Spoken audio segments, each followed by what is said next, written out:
بیچ میں آنے والا یہ اختر رضا آیا، ان کے بعد 2 بیٹے آئے، 5 بیٹے، 3 بیٹیاں ان کے گھر میں جنم لے رہی ہیں۔ بیچ میں آنے والا اختر رضا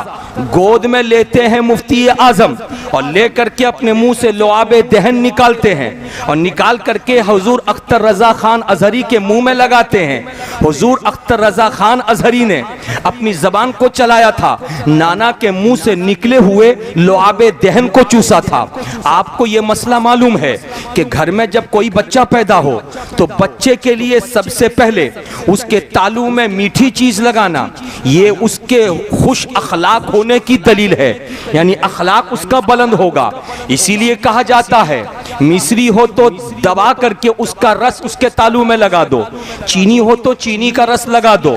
گڑ ہو شکر تو اس کا رس لگا دو، چھوارا ہو یا کھجور ہو اس کا رس لگا دو، اور اگر کچھ نہ ملے تو تمہارے خاندان میں جو سب سے متقی ہو، سب سے پرہیزگار ہو، سب سے زیادہ عبادت گزار ہو، وہ اپنے منہ سے لعاب دہن نکالے، یعنی تھوک شریف، اور نکال کر کے بچے کے منہ میں لگا دے۔ حضرات میں سمجھتا ہوں آج دنیا میں جتنے بھی بچے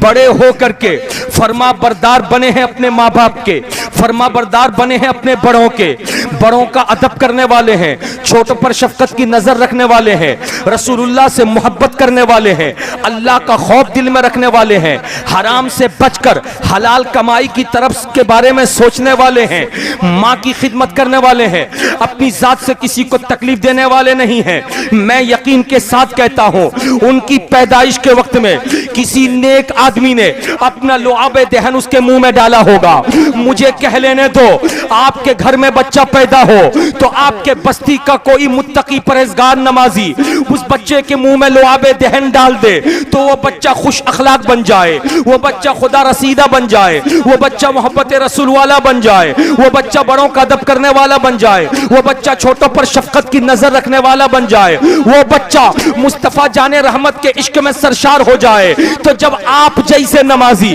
ہم جیسے نمازی، آپ جیسے متقی، ہم جیسے متقی کے منہ سے لعاب دہن نکلے تو اس کا کمال جب اتنا زیادہ ہوگا تو آؤ بریلی کے اس شہزادے کی بات میں کر رہا ہوں جس شہزادے کو دنیا نے مفتی اعظم ہند کے نام سے جانا تھا۔ وہ مفتی اعظم ہند کہ جب اپنے گھر پہ پیدا ہو رہے تھے حضور اعلیٰ حضرت کے چھوٹے بیٹے بن کر کے، تو اعلیٰ حضرت مارہرہ شریف میں اپنے پیر و مرشد کی بارگاہ میں تھے، ادھر بریلی شریف میں ڈیلیوری ہو گئی ہے، فجر کی نماز کا وقت ہے، ایسے میں حضور اعلیٰ حضرت امام احمد رضا خان سیڑھی سے چڑھ رہے مسجد پہ جانے کے لیے، اور ادھر سے وضو بنا کر کے مارہرہ شریف کے شہنشاہ حضور نوری میاں وضو بنا کر کے سیڑھی سے اتر رہے ہیں۔ ان کی نظر جب امام احمد رضا خان کی نظر سے ٹکرائی تھی تو مسکرا دیا تھا، ارشاد فرمایا تھا احمد رضا کب آئے ہو مارہرہ شریف؟ کہنے لگے حضور میں کل آیا ہوں، تو حضور نوری میاں نے مسکرا کے کہا تھا